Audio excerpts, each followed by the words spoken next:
So picture this, a country completely remaking itself almost overnight. In just 30 years, the United States goes from a nation literally torn apart by a civil war to an industrial titan ready to dominate the globe. This was the Gilded Age, an incredible era of explosive growth, mind-blowing invention, and deep, deep contradictions that really did shape the world we're living in today. And all this rapid change, it forces a question that Americans were asking back then, and honestly, we're still debating it today.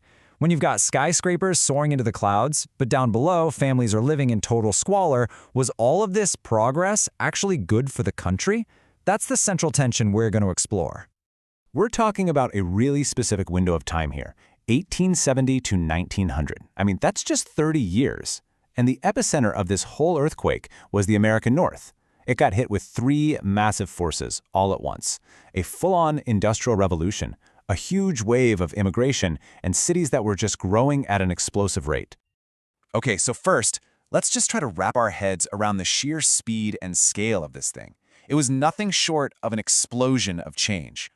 And here's the headline, the big takeaway. By the turn of the century, the U.S. didn't just join the club of industrialized nations, it blew past everyone to become #1 in the entire world. New technology and new ways of making things through mass production completely rewrote the economic playbook. So what was fueling this fire?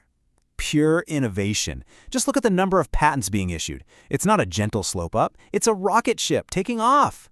This was truly an age of invention, where a constant flood of new ideas was creating brand new industries and, for some, unimaginable wealth. All right, so what were these new industries? What were the actual gears turning inside this powerful new economic engine? Let's break it down. You know, there's actually a pretty handy way to remember the 4 key industries that powered this whole revolution. Just think of the acronym R.O.S.E. That's for railroads, oil, steel, and electricity. Together, these 4 were the absolute backbone of the new industrial America. First up, R for railroads. The country was literally being stitched together by thousands upon thousands of miles of new track. Think of the railroads as the nation's brand new circulatory system. They were moving raw materials from the west to the factories in the east, and then shipping all the finished goods back out to markets everywhere. Next, we have O for oil. And we're not talking about cars yet, that's later. The big thing here was kerosene, which lit up homes and streets across the nation. But the real game changer for industry, lubrication. All those new machines with all their moving parts, without oil, they'd just seize up and grind to a halt. It was literally the grease that kept the wheels of industry turning. Then we've got S for steel. And this was a huge one. New breakthroughs like the Bessemer process meant you could suddenly make super strong, durable steel, and you could make it cheap. It became the literal skeleton of modern America, used for everything from train tracks and massive bridges to the frames of the very first skyscrapers. And just look at this chart. It's kind of shocking, right? This shows America's absolutely stunning rise to dominance. The U.S. didn't just grow its steel production, it went into hyperdrive, leaving every other country in the dust. Okay, so having all this new tech was one thing, but you had to manage it. And to do that, the entire rulebook for how you run a business had to be basically torn up and rewritten from scratch. So, say goodbye to the little mom-and-pop shop. That era was effectively over. What replaced them?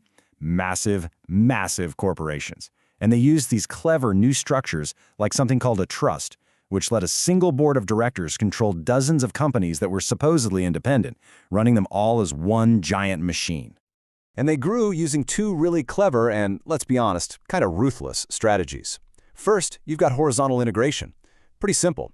Just buy up all your competitors. If you're the only one left standing, you win. Then there's vertical integration. This one's about controlling the whole supply chain from top to bottom. So here's a great way to visualize it. With vertical integration, a company would own everything from the ground up. The oil wells, the pipelines, the refineries, the whole shebang. And then, with horizontal integration, they'd go out and buy every other competing refinery too. The end game here? Total, absolute control. So, what happens when you take these ideas, horizontal and vertical integration, and you push them as far as they can possibly go? Well, you end up with something brand new in the American economy, and maybe a little scary. You get a monopoly. This is a giant company that has basically crushed all competition and now controls an entire industry. And think about what that means. No competition? You can set whatever price you want. You can treat your workers however you want. You hold all the cards. And this happened fast. I mean, incredibly fast. Right around the turn of the century, there was this insane feeding frenzy of mergers. Thousands of smaller companies just got swallowed whole by these new giants, all in the span of just a couple of years.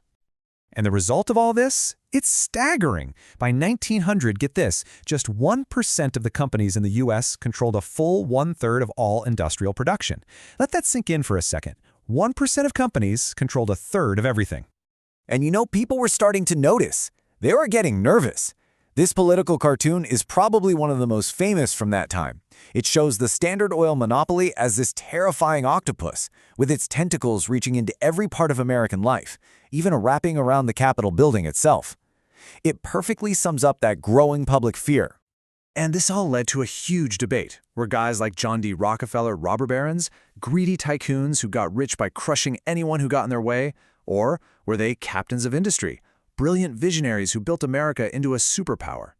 The crazy thing is, the answer is kind of yes to both.